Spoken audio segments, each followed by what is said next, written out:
ஓம் சாய்ராம். நல்லது நினைப்போம், நல்லது நடக்கும். இன்னைக்கு தலைப்பு பார்த்துருப்பீங்க. முதலில் உன்னுடைய கர்மாவை தெரிந்து கொள், கர்ம வினையை தெரிந்து கொள். தலைப்பு ஈஸியாக கொடுத்துடலாம். ஆனால் இந்த கலியுகத்தில் முதல்ல நம்ம யாருன்னு தெரிஞ்சுக்கணும். முதல்ல 84 லட்சம் உயிரினங்களில் மிக உயர்ந்த நிலையில் இருப்பவனே மனிதன். ஆனால் நம்ம மனிதனாக நடந்துக்கிறோமா? விதிப்படி நடந்துக்கிறோமா? நடக்கிறத முழுமையாக ஏற்றுக்கிறோமா? இதிகாசங்களும் புராணங்களும் சொன்ன நல்ல விஷயங்களை நம்ம மனதில் ஒரு நாளாவது கடைப்பிடித்து வரோமா? ஒரு 24 மணி நேரம் நல்லதை பற்றி நம்மளால் சிந்திக்க முடியுதா? சரியான குருமார்களை நம்மளால் தேர்ந்தெடுக்க முடியுதா? குருவை தேர்ந்தெடுப்பதே மிகப்பெரிய ஒரு சவால். இன்றைக்கி காலகட்டத்தில் ஆன்மீக பயணத்தில் செல்லணும் அப்படின்னா மிகப்பெரிய ஒரு சவால். ஏன்னா கலியுகத்தில் ஆன்மீக பயணம் செல்வதே ஒரு மிகப்பெரிய ஒரு சவால். ஏன்னா நம்மளை அப்படியே இந்த கலியுகம் வேறு மாதிரி எல்லா பக்கமும் வியாபாரம் நடந்துகிட்ருக்கோம். முக்கியமாக இந்த ஆன்மீக பாதையில் இன்னும் அதிகமாகவே நடக்கும். வியாபாரம் ரொம்ப அதிகமாகவே நடக்கும். இது எல்லாத்தையும் கடந்து போகணும். அந்த தவறுக்கு உடந்தையானோம் அப்படின்னா அது நம்மளோட கெட்ட கர்மாவை அதிகமாக்கும். நம்ம தான் கொஞ்சம் பார்த்து நடந்துக்கணும். சரிங்களா? அடுத்ததாக வீட்டு பெரியவங்க கூறுறதை கேட்டு நடந்துக்கிறோமா? நம்ம வீட்டில் இருக்க பெரியவங்களை மதிக்கிறோமா? நமக்கு தான் எல்லாமே தெரியும் என்கிற எண்ணத்துலேயும் நமக்கு மட்டுமே எல்லாமே வேணுங்கிற பேராசையின் காரணமாக கடைசியில் நம்ம என்ன பண்ணுறோம்? அதர்மத்தில் விழுகிறோம். தர்மத்தை விட்டுட்டு அதர்மத்தை கடைபிடிக்கிறோம். குறுக்கு பாதையை தேர்ந்தெடுக்கிறோம். இறைவனை அடைவதற்கு கூட நம்ம என்ன பண்ணுறோம்? குறுக்கு பாதையை தேர்ந்தெடுக்கிறோம். இதான் கலியுகத்தோட சுபாவமே. உண்மையாக இறைவன் என்ன சொன்னார் அப்படிங்கிறதே மறந்துட்டு, நம்ம எல்லாருக்கும் தெரியும், ஆனால் சுத்தமாக மறந்துடுவோம். நம்ம எவ்வளவோ படிச்சிருப்போம், நம்மளோட முன்னோர்கள் எவ்வளவோ சொல்லியிருப்பாங்க, இப்படி தான்ப்பா சாமி கும்பிடணும், இந்த வழியில் தான்ப்பா நடக்கணும், வாழ்க்கையில் இவ்வளோ சோதனைகள் வரும், இதெல்லாம் கடந்து போகணும். இது எல்லாத்தையும் மறந்து நம்ம என்ன பண்ணுவோம்?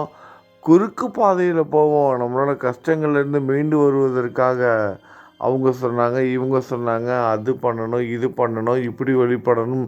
இன்றைக்கி ஒரு சாமியை கும்பிட்டுருப்பான், நாளைக்கு ஒரு சாமியை கும்பிட்டுருப்பான், இன்றைக்கி இந்த மந்திரத்தை சொல்லுவான், நாளைக்கு இன்னொரு மந்திரத்தை சொல்லுவான், இன்றைக்கி இந்த விரதம் இருப்பான், அடுத்த மாதம் பார்த்தா வேறு ஒரு விரதம் இருப்பான்.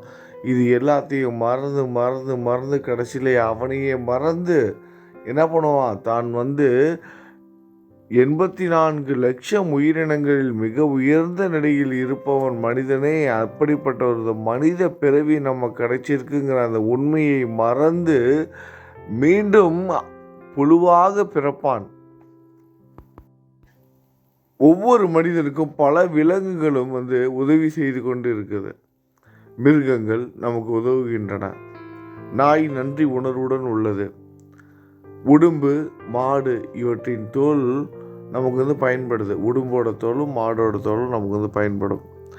யானை இறந்ததும் தந்தம், அதோட முடி, இதிலிருந்து நம்ம பலவித பொருட்கள் உபயோகித்து பயன்படுத்துகிறோம். புலியோட நகம் கூட பயன்படுது. சிங்கத்தோட பல்லு பயன்படுது. கரடியின் தோல் பயன்படுகிறது. செம்மறி ஆட்டின் முடி பயன்படுகிறது. கவரிமானின் முடி பயன்படுகிறது. மான் தோல், கொம்பு, கஸ்தூரி போன்றவையும் பயன்படுகிறது. பன்றியோட நரம்பு கூட பயன்படுதுங்க.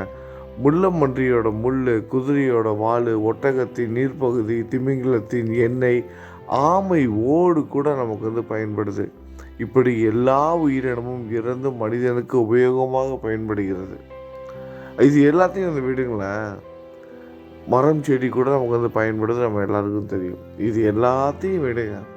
கொசு இருக்குது பாருங்கள், கொசு, அது கூட நமக்கு பயன்படுது. நம்ம இரவு முழுவதும் நம்ம தூக்கம் இல்லாமல் நம்ம தூக்கத்தை கெடுக்கிற அந்த சின்ன கொசு இருக்குது பாருங்கள், அந்த கொசு கூட நமக்கு பயன்படுது. கொசுவை அடிப்பதற்காக நம்ம என்ன பண்ணுறோம்? லிக்விட் ஜெல் யூஸ் பண்ணுறோம். அப்புறம் இந்த கொசு அடிக்கிற பேட், எலக்ட்ரிக் பேட்லாம் அதை பயன்படுத்துகிறோம். இது பயன்படுத்துவதன் மூலமாக கூட அதை தயாரிக்கிறான் பாருங்கள் ஒரு மனுஷன். அந்த மனிதனுக்கு அந்த பொருட்கள் தயாரிப்பதன் மூலமாக பணம் கிடைக்கிறது. அப்போ அந்த கொசு கூட மனிதனுக்கு பயனுள்ளதாக இருக்குது. ஆனால் இந்த மனிதன் எதற்காகவாவது பயன்படுகிறானா? பாம்பு, பாம்போட விஷம் பாம்போட விஷம் கூட பயன்படும். இந்த பாம்பு கடித்தா மனிதன் இறந்துருவான். இந்த புற்றில் இருக்கிற அந்த நாகப்பாம்பு கடித்தா மனிதன் உடனே இறந்துருவான். ஆனால் அந்த புற்றில் இருக்கும் நாகப்பாம்போட விஷத்தை எடுத்து நம்ம பக்குவப்படுத்தி மருந்தாக உபயோகப்படுத்தணும்னா புற்றுநோய்க்கு, கேன்சருக்கே அது மருந்தாக அமையும்.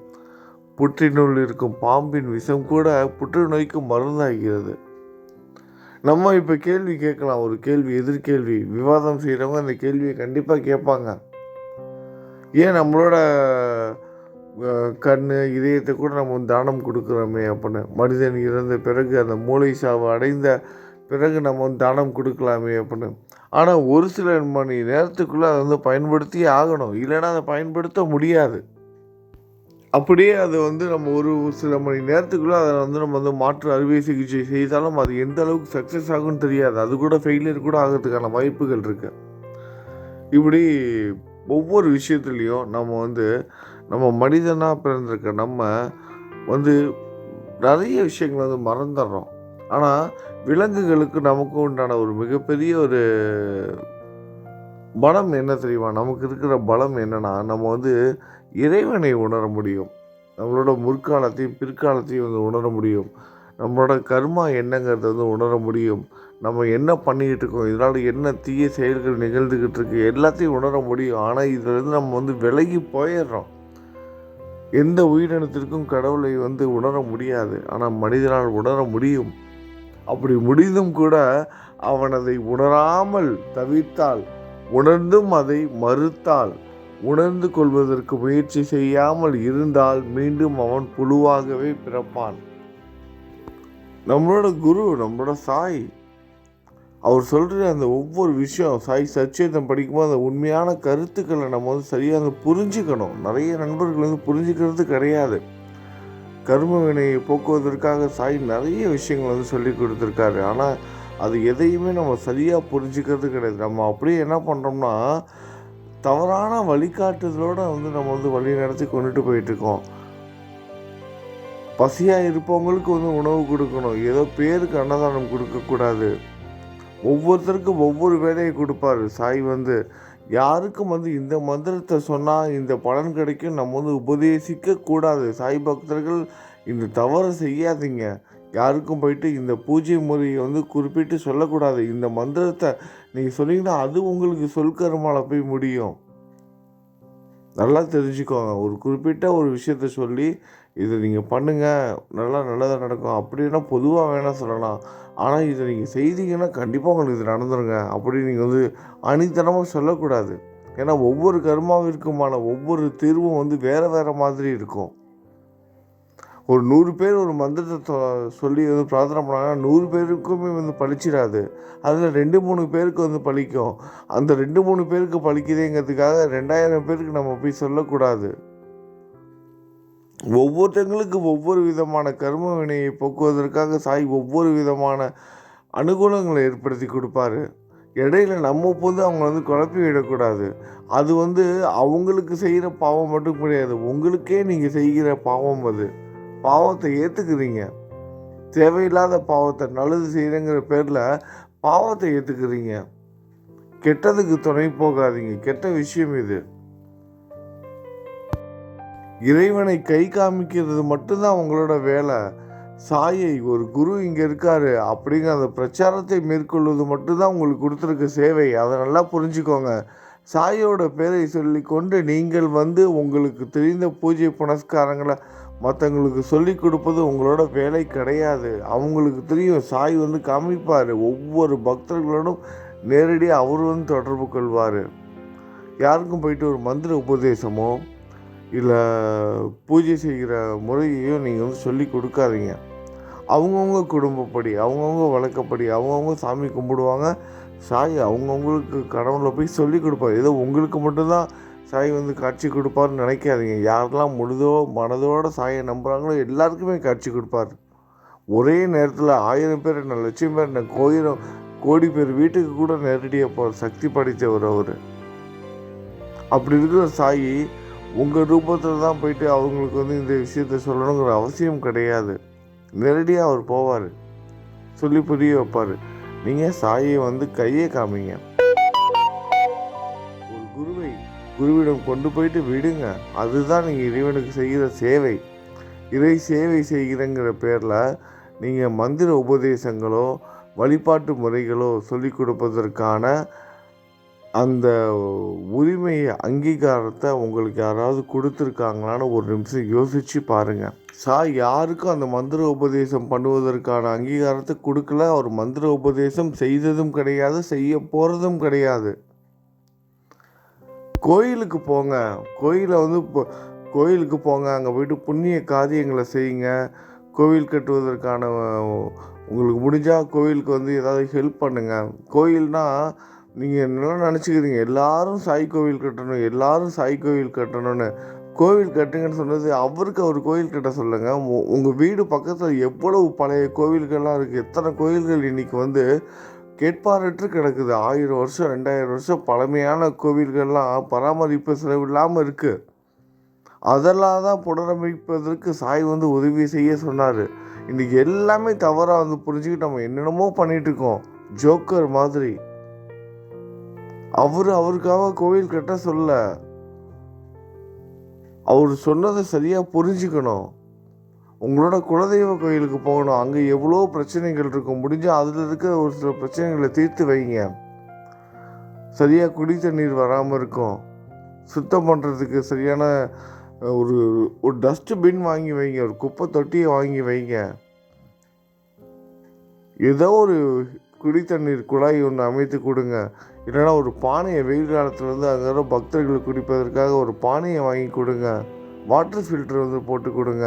இப்படி ஏதோ ஒரு உதவியை வந்து செய்து கொடுங்க. இந்த மாதிரியான விஷயங்கள் தான் நீங்கள் செய்யணும். தீர்த்த யாத்திரை போகிறீங்களா, போயிட்டு வாங்க. போயிட்டு வந்து அந்த பிரசாதத்தை 4 பேருக்கு வந்து கொடுங்க. சாயோட புகைப்படத்தை 4 பேருக்கு கொடுங்க. சச்சேதம் 4 பேருக்கு வாங்கி கொடுங்க. அவரோட சிலைகள் வாங்கி கொடுங்க. இந்த மாதிரியான சேவைகள்லாம் செய்யுங்க. பசியாக இருப்பவங்களுக்கு உணவு கொடுங்க. சாய் இப்படி தான் சேவை செய்ய சொல்லியிருக்காரு. அவருக்காக எந்த சேவையும் செய்ய சொல்ல. அவருக்காக அவர் சொன்னது ஒன்று தான், நம்மளோட நலனுக்காக சொன்னது மட்டும்தான் அவருக்காக சொன்னது. ஏன்னா அவர் வந்து உங்களுக்குள்ளே இருக்கார். உங்களோட சந்தோஷத்தை தான் அவரோட சந்தோஷமாக நினைக்கிறாரு. அதனால் அவருக்குன்னு அவர் எதுவுமே கேட்கல, உங்களுக்காக கேட்டது தான் அந்த நம்பிக்கை பொறுமைங்கிறது. நம்பிக்கையோட பொறுமையோட எல்லாத்தையும் முழு மனதோடு ஏற்றுக்கோங்க. இந்த மனித பிறவி 84 லட்சம் உயிரினங்களில் மேலான இந்த ஒரு பிறவி தான் இது. இறைவனை வந்து உணரும் தன்மை கொண்ட ஒரே ஒரு உயிரினம் மனிதன் மட்டும்தான். அப்படிப்பட்ட மனித பிறவி நமக்கு வந்து கிடைச்சிருக்கு. எந்த ஒரு காரணத்திற்காக மனம் தளர்ந்து போகாமல் நடக்கிறத முழு மனதோடு ஏற்றுக்கிட்டு எந்த ஒரு நிமிஷமும் குரு பக்தியை விட்டு விலகாமல் நம்ம நிலையாக தீர்க்கமாக ஒரு முடிவோடு இருக்கணும். எது நடந்தாலும் நான் குருவின் பாதத்தை விட்டு விலக மாட்டேன். எதா இருந்தாலும் நான் குருவின் பாதத்திலேயே தான் இருப்பேன். இறைவனோட நாமத்தை ஜெபம் பண்ணிக்கிட்டே தான் இருப்பேன். அப்படிங்கிற அந்த திடமான நம்பிக்கையோடு இருந்து நம்ம எல்லாரும் முக்தி அடைவதற்கான முயற்சியை செய்தோம் அப்படின்னா, இந்த பிறவி இல்லைனாலும் அடுத்த பிறவியிலேயாவது முக்தி கிடைக்கும். இல்லைன்னா நம்ம திரும்பவும் பல பிறவிகள் எடுத்து எடுத்து எடுத்து இந்த லௌகீக வாழ்க்கையில் அடைபட்டு கொண்டு நம்ம இந்த சம்சார வாழ்க்கையில் மூழ்கி கொண்டு நம்ம என்ன பண்ணுவோம், திரும்பவும் கஷ்டப்பட்டுக்கிட்டே தான் இருப்போம். ஒவ்வொரு 10 வருஷத்துக்கும் நமக்குள்ளே வந்து ஒரு மாற்றம் வரும். அது வந்து உணர்ந்துருப்போம். நம்ம எல்லாத்தையும் மறந்துடும். இது வரைக்கும் நம்ம ஒரு 40 வயசு ஆகுதுன்னு கூட வச்சுக்கோங்களேன். இது வரைக்கும் நம்ம வாழ்க்கையில் என்ன நடந்திருக்குன்னு கொஞ்சம் யோசிச்சு பாருங்கள்.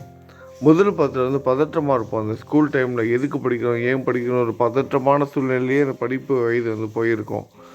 20 வயதில் வந்து இருமாப்போடு சுற்றிருப்போம். நெஞ்சு உயர்த்திக்கிட்டு எல்லாமே நமக்கு தெரியும், நம்மளோட பெரிய ஆள் யாரும் இல்லைன்னு. 30 முறுக்கு போட்டு நடந்திருப்போம், முறுக்கிட்டு நடந்திருப்போம் 30 வயசில். 40 வயதில் வந்து நாய் குணம் வந்துடும். 50 வந்து தொண்டு செய்ய முயற்சி பண்ணுவோம். 60 வயதில் தள்ளாமை வந்துடும். இப்படி ஒவ்வொரு 10 வருஷத்துக்கும் நம்மளோட ஆயுளில் வந்து மாற்றம் ஏற்பட்டுக்கிட்டே இருந்து போகும். பள்ளி படிக்கிறப்ப ஸ்கூலுக்கு போயிட்டுருக்கும்போது நம்ம என்ன படிக்கிறோம் ஏது படிக்கிறோன்னு தெரியாமல் ஒரு பதற்றத்தோடையே படிச்சுட்டு கல்லூரி பருவத்தில் வந்து பெரியவங்களை வந்து மதிக்காமல் ஆணவமாக தெரியுவோம். அவர்களோட வாலிபம் அந்த அழகான உடலை பார்த்து கர்வம் வந்து வரும். இருமாப்பு திருமணமானவுடன் மமதையில் பேசுவது எல்லாம் திருமணமானாலே ஒரு முறுக்கு வந்துடும். எல்லாமே நமக்கு தெரியும்ப்பா அப்படின்னு பார்த்துருப்போம். அது வரைக்கும் ஒரு மாதிரி இருப்பாங்க. திருமணமானவன பெண்களாக இருந்தாலும் ஆண்களாக இருந்தாலும் ஒரு முறுக்கு வந்துடும். எல்லாத்தையும் பார்த்தாச்சு அப்படின்னு எல்லாமே நமக்கு தெரியும் அப்படின்னு வந்து ஒரு முறுக்கு வந்துடும் திருமணமானவனே. பாலியத்துலேயும் அந்த ஏற்பட்ட திருமணமான நாட்கள்லையும் நம்ம இப்படி பாதி வாழ்க்கையை முடித்தது பிறகு 40 வயதில் மெல்ல மெல்ல நம்ம காதின் ஓரமாக நரைமுடி எட்டி பார்க்கும் பொழுது நமக்கு என்ன பண்ணோம், கொஞ்சம் கொஞ்சமாக உண்மையெல்லாம் உணர ஆரம்பிப்போம். நம்ம உடலில் இருக்க அழகும் நம்மளை விட்டு கொஞ்சம் கொஞ்சமாக வெளியே போகும். எப்போதும் இளமையோடையே இருப்போங்கிற அந்த அகந்தியிலிருந்து கொஞ்சம் கொஞ்சமாக வெளியே வர வர வர நம்மளோட மனதுக்கு என்ன பண்ணோம், கவலை வர ஆரம்பிக்கும். தலைக்கு வந்து கருப்பு சாயம் டை வந்து பூசுவோம். கண்ணிற்கு வந்து கண்ணாடி போடுவோம். கண் சரியாக தெரியாமல் 45 வயதில் மூட்டு வலி, எலும்பு வலி, எலும்பு தேய்தல் நம்ம என்ன பண்ணுவோம், கொஞ்சம் கொஞ்சமாக உடல் நோயினால் வந்து வலியை வந்து அனுபவிப்போம். 50 வயதில் வந்து மூச்சு திணறல் ஏற்படும். ஆடி ஆட்டமெல்லாம் நினைத்து 60 வயதுகளில் வந்து நம்ம நினச்சி பார்த்துட்ருப்போம். 60 வயசில் என்ன பண்ணுவோம், நம்ம ஆடி ஆட்டத்தெல்லாம் நினச்சி பார்த்துக்கிட்டு இருப்போம். 70 வயதில் வந்து ஏக்கம் கொள்வோம். 70 வயதில் வந்து ஏக்கம் கொள்வோம். நம்மளை யாரும் கவனிக்க மாட்டாங்களேன்னு ஒரு ஏக்கம் வரும். நம் சொல்ல யாரும் கேட்பதில்லையே என்ற ஏக்கம் வரும் 70 வயதில். அந்த ஏக்கத்தினாலேயே சர்க்கரை, இரத்த கொதிப்புலாம் அதிகமாகி மாரடைப்பு வந்துடும். நமக்கு மாரடைப்பு வந்து மரணமே ஏற்படும் 70 வயதில். பிறந்ததிலிருந்து இப்படி இறக்கும் வரை பின்னோக்கி பார்ப்போம். நம்ம 80 வயதாகும் பொழுது ஒரு வேளை 80 வயதில் நம்ம உயிரோடு இருந்தோம்னா இப்படி பிறந்ததிலிருந்து பின்னோக்கி வந்து பார்ப்போம். இந்த 80 வயது வரைக்கும் நம்ம என்னென்னலாம் பண்ணியிருக்கோம், என்னென்னலாம் செய்யணும்னு பின்னோக்கி பார்த்தோன்னா பேரன் பேத்திகள்லாம் வந்துவிட்டாங்க. எனக்கு என்ன குறைன்னு நம்ம வெளியே சொல்லிக்கொள்வோம். 80 வயதில் சொல்லுவோம், அப்பா எனக்கு 80 வயதாகிடுச்சுப்பா, பேரன் பேத்திகள்லாம் இருப்பாங்க அப்படின்னு வெளியே சொல்லிக்கிட்டாலும் உள்ளுக்குள்ளே வந்து ஒரு எண்ண ஓட்டம் ஓடிக்கிட்டே இருக்கும். எனக்கு வந்து ஆறுதல் சொல்ல யாருமே இல்லையேன்னு வந்து தவித்துக்கிட்டு இருப்போம். அவன் செய்த பாவ புண்ணியங்களை எண்ணி பார்ப்போம். 80 வயதில் இளமையில் விளையாட்டுத்தனம், வாலிபத்தில் உல்லாசமாகவும் இறந்து பிறகு குழந்தைகளோட படிப்பு, அவர்களோட திருமணம் என்று இருந்து விழுகிறோம். மனைவியையும் மக்களையும் குடும்பத்தையும் உத்தியோகத்தையும் பார்த்து பார்த்து எல்லோருக்கும் நன்மை செய்து, ஆனால் கடைசி காலத்தில் நாம் யார் என்றே நமக்கே தெரியாமல் நம்மளோட வாழ்க்கையை முடிக்கிற சூழ்நிலைக்கு போயிடும். இவர்களுக்கு பணிபுரிந்து, அதாவது இவங்க எல்லாருக்கும் வேலை செய்கிற நேரத்தில் இறைவனை மறந்து நம்ம இருந்துட்டோம். அன்னைக்கு கொஞ்ச நேரமாவது இறைவனை நினைத்திருந்தோம்னா நமக்கு நல்ல கதி கிடைத்திருக்கோமே. எப்போ காலம் போன கடைசியில் நினைக்கிறது, நம்ம உடலில் சக்தி இல்லாமலாம், சக்தி இருக்கும்போதெல்லாம் இந்த மாதிரி புனித யாத்திரைக்கெலாம் போகலையே, இப்போ நம்ம யோசிச்சுக்கிட்டு இருக்கோமே அங்கெல்லாம் போக முடியலேன்னு சொல்லிட்டு காலம் போன கடைசியில் 80 வயசில் நினச்சி பார்க்குறோம். இறைவனுக்கு பூஜை செய்யாமல் விட்டுட்டோமே, குடும்பம்னு வாழ்ந்து இறைவனோட பூஜையெல்லாம் செஞ்சிருந்தா கூட நமக்கு இன்றைக்கி ஒரு நல்ல ஒரு நிலைமை கிடச்சிருக்கோமே, இறைவனை அடைவதற்கான ஒரு வாய்ப்பாவது கிடச்சிருக்கோமே, அந்த ஒரு வாய்ப்பை கூட விட்டுட்டோமே, கடவுளுக்கு ஆராதனை செய்யாமல் இருந்துட்டோமே, பக்தி நூல்களை படிக்காமல் விட்டுட்டோமே. இப்படி சிறு வயதிலிருந்தே நம்ம செய்யாமல் விட்ட வேலையெல்லாம் நினைத்து ஓய்வு பெற்றவுடன் செய்யலாம்னு நினச்சிக்கிட்டு இருந்தோமே. எப்படி எல்லா வேலையும் முடிச்சுட்டு நம்ம செய்யலான்னு இருந்தோமே, அப்படி நினச்சும் கூட இப்போ நம்மளால் செய்ய முடியலையேன்னு நம்ம கடமையை விட்டு பொறுப்பு என்னை தடுத்து விட்டதே. நம்மளோட கடமையெல்லாம், நம்மளோட கடமை, வீட்டு பொறுப்பு எல்லாம் நம்ம செய்யாமல் தடுத்துருச்சேன்னு நினச்சி நம்ம யாருக்கும் தெரியாமல் என்ன பண்ணுறோம், கண்ணீர் நிறைந்து யோசித்து பார்ப்போம். அந்த 80 வயசில் உற்றார் உறவினர்கள்லாம் கைவிட்ட நிலையில் இன்னும் மோசமாகிடும். 80 வயசில் வந்து ஒருத்தங்களுக்கு பென்ஷன் வருதுன்னா கூட பரவாயில்ல, பென்ஷனும் இல்லைன்னா அவ்வளவுதான், நிலமை ரொம்ப மோசம். கொஞ்சம் ஏதோ காசு பணம் இருக்கவங்க நல்லா வாழ்ந்துருவாங்க. நல்லானா என்ன, ஏதோ ஒரு வாழ்க்கை வந்து கிடச்சிரும். அந்த காசு பணமும் இல்லைன்னா அவ்வளோதான் 80 வயதில். இப்படிப்பட்ட ஒரு வாழ்க்கையை தான் நம்ம இந்த மனித பிறவியில் வந்து சந்திச்சுக்கிட்டு இருக்கோம். அதனால் நம்ம நல்ல உடல்நிலையோடு இருக்கும் பொழுது இப்போ இந்த பதிவை கேட்டுட்ருக்க நீங்கள் உங்களுக்கு இப்போ என்ன வயதானாலும் பரவாயில்ல, 80 வயதானாலும் சரி, 90 வயதானாலும் சரி, 40, 30, 25 வயதானாலும் சரி, இப்போ கூட ஒன்றும் ஆகலை, முழுவதுமாக நடப்பதை முழு மனதோடு ஏற்றுக்கிட்டு நம்ம வாழ்வோம். இந்த பிறவியில் இல்லாவது நம்ம அடுத்த பிறவியிலாவது நமக்கு முக்தி கிடைக்கட்டும். நம்மளோட சாயினர்களால் எல்லாமே நல்லதாகவே நடக்கும்னு முழு நம்பிக்கையோடு நடப்பதை முழுவதுமாக ஏற்றுக்கொள்வோம்.